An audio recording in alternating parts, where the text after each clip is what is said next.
Trappe Puur.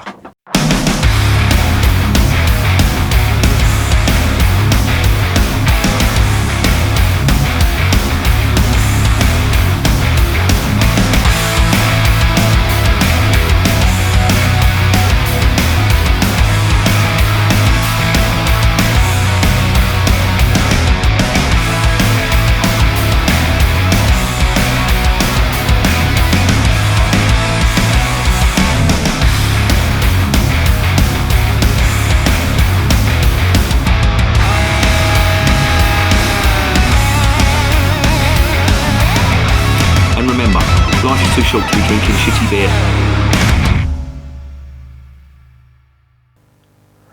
Welcome to another edition of Bands, Bikes and Booze Reviews. Got one today from Trappe. Now, they are a really good brewery, and they are a genuine Trappist brewery as well.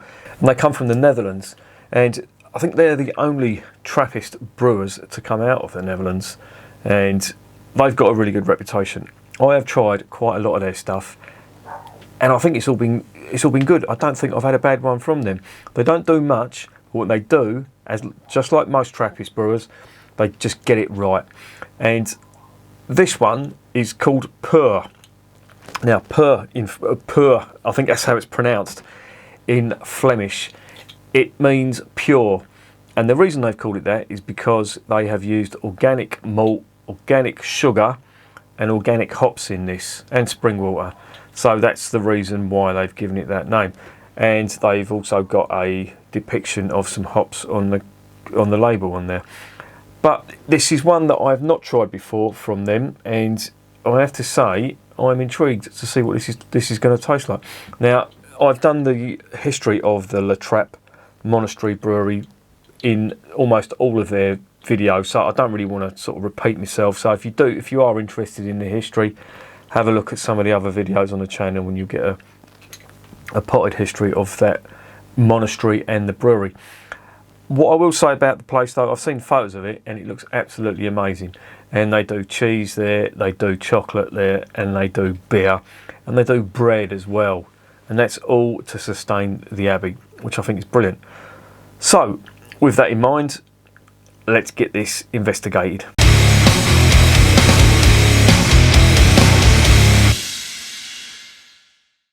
Right, this is a 330ml bottle. It is 4.5%, which is pretty low for a Trappist beer. And it doesn't give you the style of it, so I really don't know what sort of style this is. I'm imagining it's some sort of blonde ale, but it's got the sugar in there, the candi sugar that's been put in for a secondary fermentation in the bottle, which is, again, unusual. I would have expected a higher ABV with that secondary fermentation, but a lot of the time that candi sugar, it tends to give it a lot of carbonation, which is something that is synonymous with all the Belgian Trappist beers. Big carbonation, as I say, usually high ABV, but big flavours as well. I really don't know what to expect with this, and it's really intriguing me. So let's shut up and let's get this open and into a glass.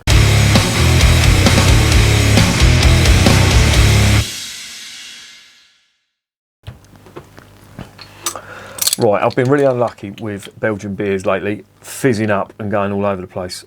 And I've got my studio, I'm not going to take the camera off and show you because it's a fucking mission, but I've got a little studio set up where we'll do a bit of recording, and I'm going to try and not get any of the equipment wet because that would be a fucking disaster.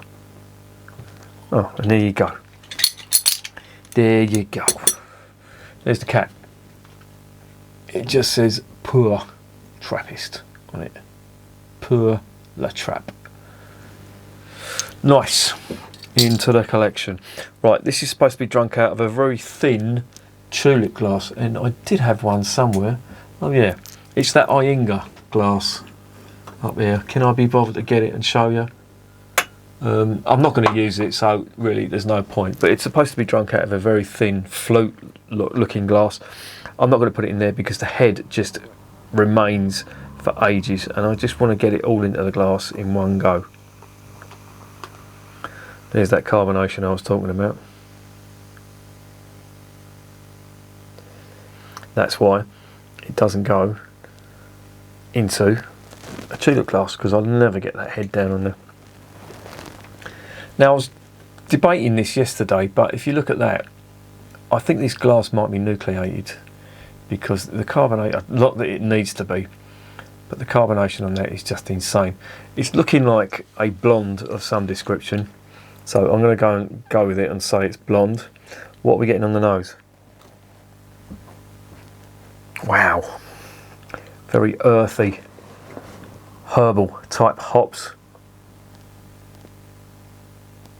Not much sweetness in there at all.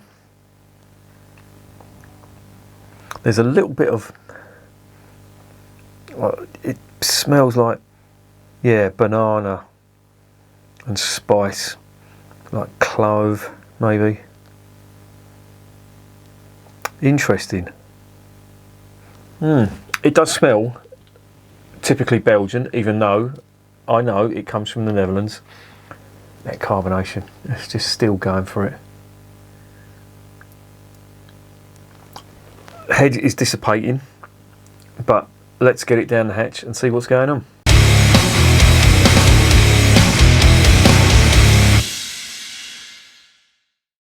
Bottoms up.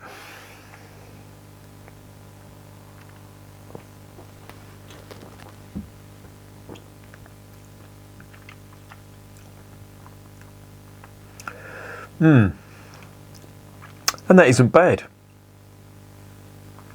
That is not bad at all. And I will say something.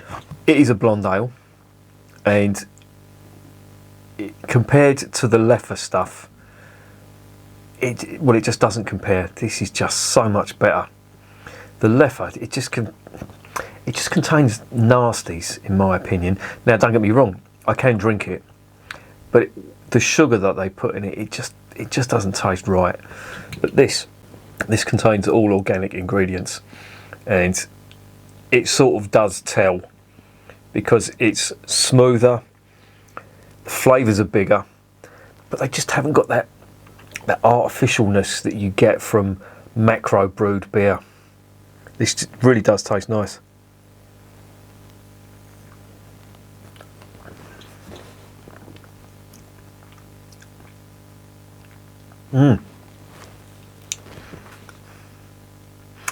Yeah, that's nice. Now, when I saw that this had sugar in it, I thought, oh yeah, this is going to be really sweet, you know, the usual fare that you get from a Belgian, but it is not that sweet. The hop character comes through a hell of a lot more, and it appears that they've been using, I would say, German noble hop type hops, like Hallertau Tradition or something like that. Possibly even English hops as well. You know, it's got a lot of earth and some herbal notes and pepper bitterness on the finish, which makes it quite nice actually.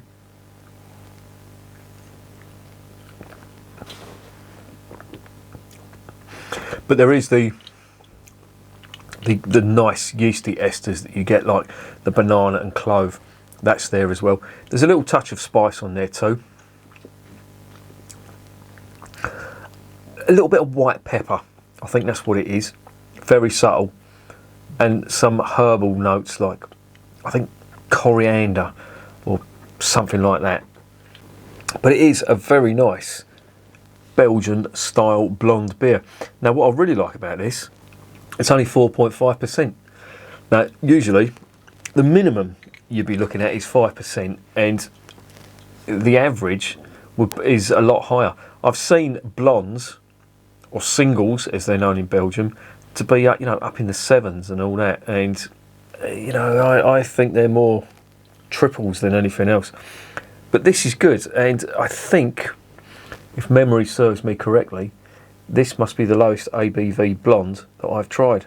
Organic blonde as well.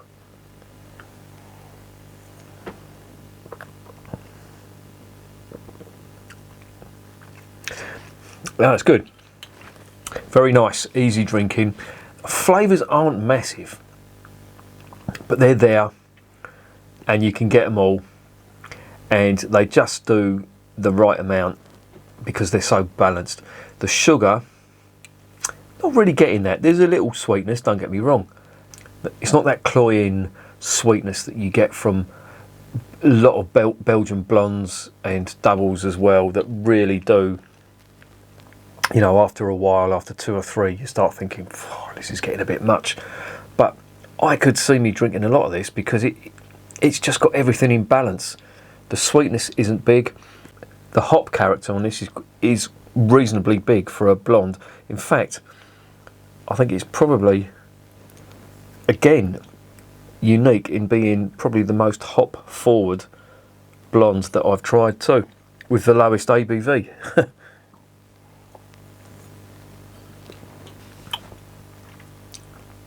Yeah, I really like it. That is a really good one. And it's very drinkable as well. And again, as I'm going to say, 4.5%, you can fucking rock that all day. And it will go down very nicely indeed. And as I say, the sweetness isn't big. The yeast esters come through in there, but they're not, again, they're not huge. They're just right for a session type blonde beer. This would probably be my go-to. And I'm really impressed with that. That is another winner from La Trappe.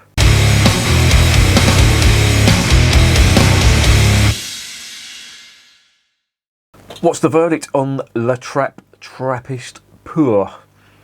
Yeah, really good. What I like about it is it's a blonde, it's organic, it is balanced. The sugar that's been used in this, it isn't big. It's there, but it isn't big. The yeasty esters are there, but they're not too big. The hop character's there on the finish, quite nice. Very drinkable, carbonation's good. This is the perfect session Belgian blonde, in my opinion, that I've tasted so far. There may be better out there, but this is just characteristic of La Trappe. They just get things right.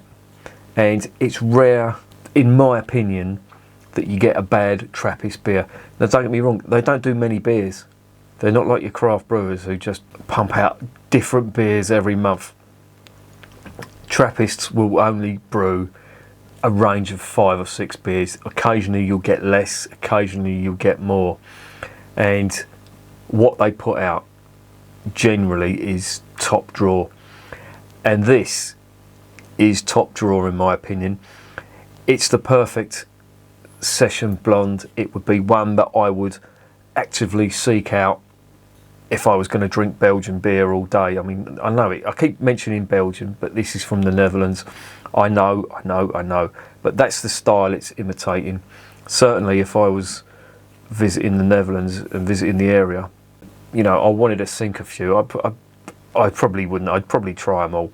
But if I was going to go on a night out and I wanted to drink some Belgian blondes, this would be it, because I could, at 4.5%, you're getting all the flavour, in my opinion, toned down, but it won't get you off your tits, and it's actually really nice, really easy drinking. I'm going to give it a 9 out of 10.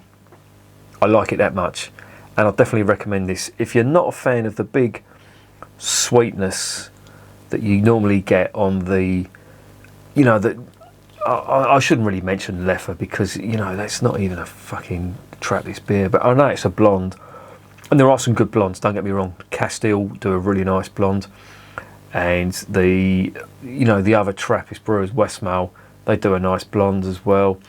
Who are the others that spring to mind?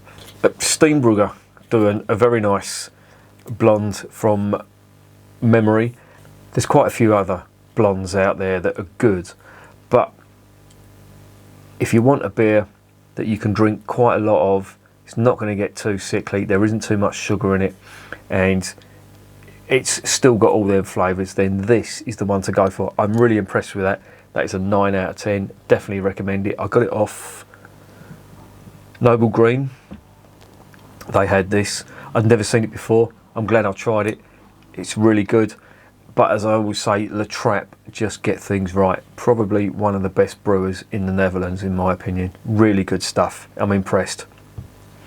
And remember, beer is working class champagne.